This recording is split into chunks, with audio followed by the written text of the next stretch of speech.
Bonjour. Abonne-toi en cliquant sur le bouton s'abonner juste ici, sous le titre. Bonne vidéo.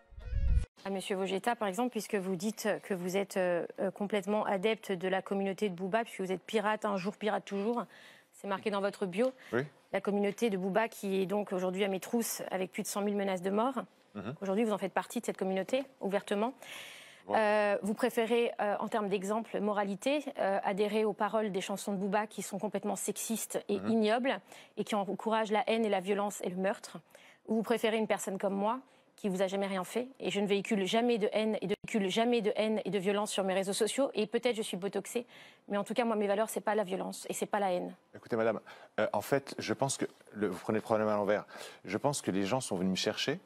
Cette communauté est venue me chercher parce que j'avais effectivement cette biographie de pirate, cette définition de pirate. Et en fait, je me définis comme pirate parce que j'ai été expulsé par mon parti politique au cours des dernières élections, parce que je me suis élevé contre la décision de mon parti politique qui préférait présenter Manuel Valls à ma place. Je me suis présenté face à lui, j'ai gagné, je me suis autodéfini comme pirate. C'est resté dans ma bio. C'est peut-être pour ça qu'ils sont venus me chercher moi, peut-être, ou alors peut-être qu'ils cherchaient quelqu'un qui allait jusqu'au bout de ses combats. Je ne sais pas.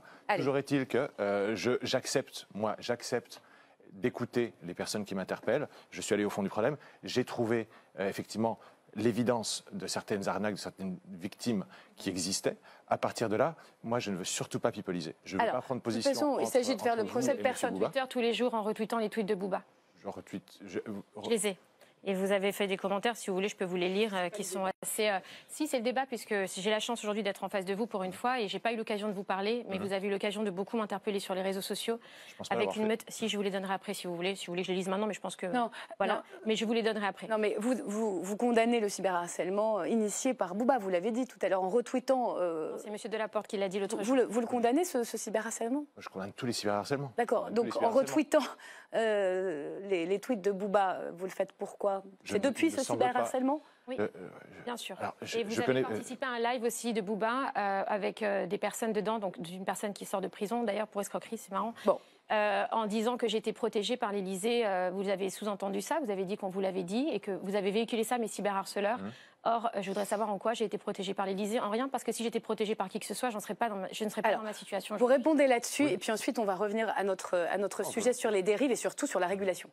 Alors, je ne me rappelle pas avoir retweeté Booba, en tout cas je ne me rappelle pas avoir retweeté de messages agressifs de cette personne ni d'autres personnes. Lors de la conversation que j'ai eue avec lui, j'ai reconnu et je lui ai dit que je l'avais utilisé, tout comme cette communauté m'utilisait moi en tant que parlementaire pour essayer de faire porter un message, pour essayer de faire changer les choses sur un sujet, un problème qui est réel. À partir de là, je vous le répète, Madame Berda, je n'ai absolument rien contre vous. Et le but du jeu, c'est pas ici de faire le procès de Booba versus Berda. C'est dit. Allez.